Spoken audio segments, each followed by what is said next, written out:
Yo, what is up YouTube? It's Cracking Tuts YT. Today I'm bringing you a brand new video on how to fix the out of game memory error for GTA 5. With my new downgrade video I made, there were a good amount of people that were having this error.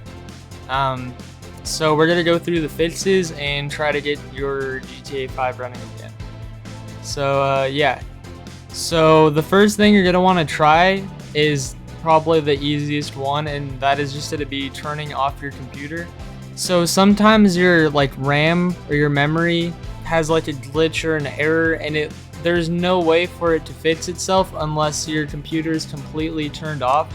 So if you have a laptop, that means turning it completely off, removing the battery, and holding the power button until the power is completely out of it.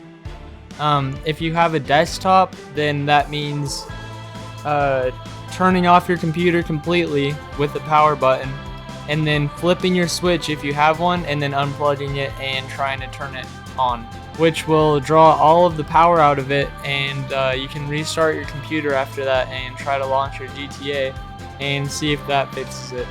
If that doesn't work, you're going to need to download OpenIV at the link in the description, and you're going to want to install it, open it up, and you'll be at a screen similar to mine. You might already go through the install process.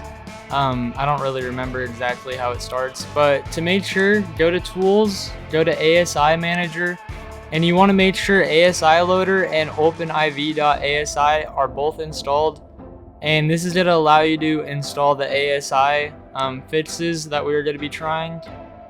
So once that's done, you're going to want to download the GTA 5 mods in the description. There will be 3 of them.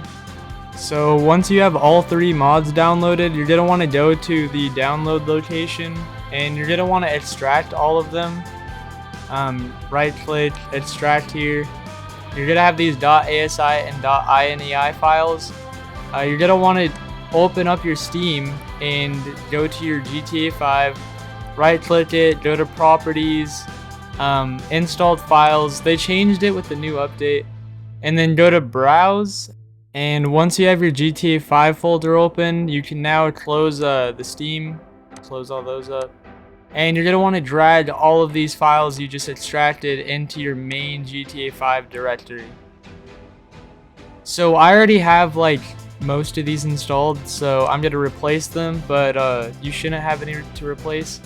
If you already have a Heap Adjuster, make sure you look up Heap inside of your folder and delete any other Heap Adjusters, because you can only have one at a time. And after that, you can start your game and test it out and see if it works. If it still doesn't work, then you might just have to wait till the next Riptide 5 update. But let me know if this helped you out. If you guys are still having issues, leave any comments and I'll try my best to help out. Thanks for watching, and peace out.